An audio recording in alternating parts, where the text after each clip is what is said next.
Welcome to class 17 of probability. अभी हम पढ़ रहे हैं पिछले वीडियो से फंडामेंटल थ्योरम्स ऑन प्रोबेबिलिटी। तो फंडामेंटल थ्योरम्स ऑन प्रोबेबिलिटी में आगे जो अगली सीरीज है वो है थ्योरम्स ऑन कंडीशनल प्रोबेबिलिटी। हम उसको प्रॉपर्टीज ऑफ कंडीशनल प्रोबेबिलिटी भी बोल सकते हैं।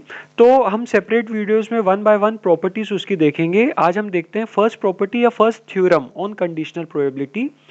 तो ये क्या लिखा है, let A and B be two events of a sample space then probability A given B. ये मैं आपको बता चुका हूं पूरा कंडीशनल प्रोबेबिलिटी में कि P of A given B इसको कहा जाता है। तो probability of A given B जो होती है वो greater than equal to zero या less than equal to one होती है, जहां पे प्रोबेबिलिटी ऑफ बी जो है वो जीरो नहीं होनी चाहिए, या फिर ये कह सकते हैं कि जो इवेंट बी है वो एम्प्टी सेट नहीं होना चाहिए या नल सेट नहीं होना चाहिए, राइट। ये मैं आपको पूरा बता चुका हूं कि अगर आपका इवेंट बी जो है वो पहले अकर हो जाता है और फिर उसके अकर होने के बाद अगर आप इवेंट ए की प्रोबेबिलिटी निकालते हैं तो उस कंडीशन में जो आपका इवेंट बी है वो नल सेट या एम्प्टी सेट नहीं होना चाहिए।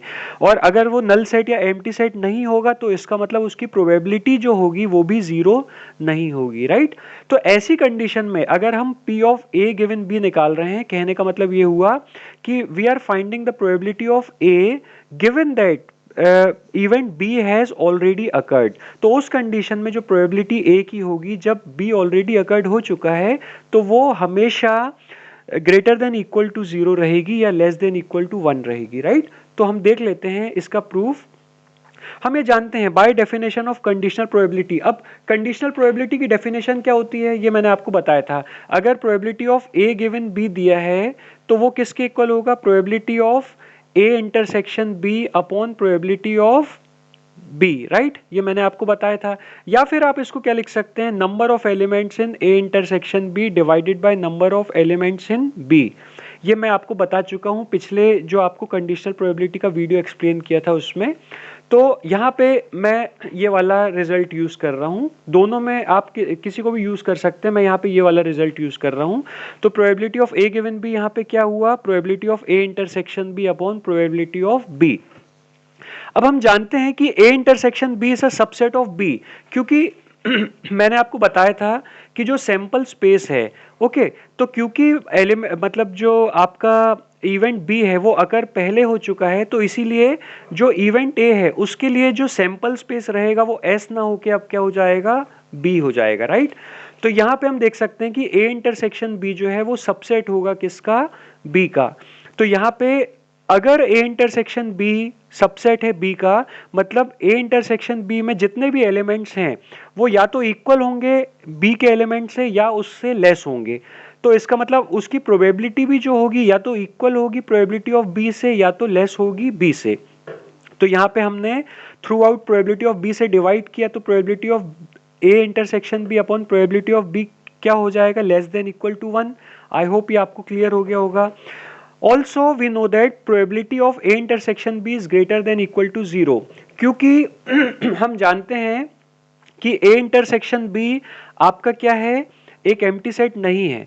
अगर ये एम्प्टी सेट नहीं है तो हम ये देख सकते हैं कि probability of A intersection B में कम से कम एक एलिमेंट तो जरूर प्रेजेंट होगा।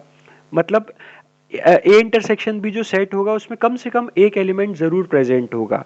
और अगर एक एलिमेंट प्रेजेंट हुआ, एक भी एलिमेंट अगर प्रेजेंट हुआ तो प्रोबेबिलिटी जो होगी वो क्या होगी, ग्रेटर देन जीरो होगी, ओके। या तो वो क्या हो सकती है, इक्वल टू जीरो भी हो सकती है।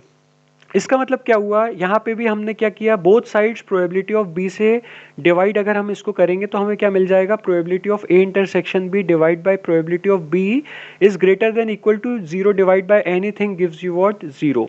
तो ये जो दो इक्वेशंस हैं, ये जो हमारी दो इक्वेशंस हैं, हम इनसे क्या देख सकते हैं, यहाँ पे हमें क्या मिल रहा है, probability of A intersection B upon probability of B क्या मिल रहा है, less than equal to one.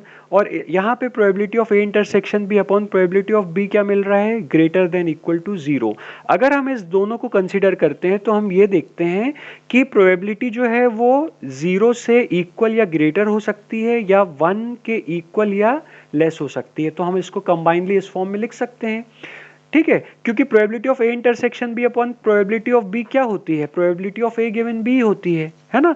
तो हम ये देखते हैं कि probability of A given B क्या होती है, ग्रेटर देन इक्वल टू 0 और लेस देन इक्वल टू 1।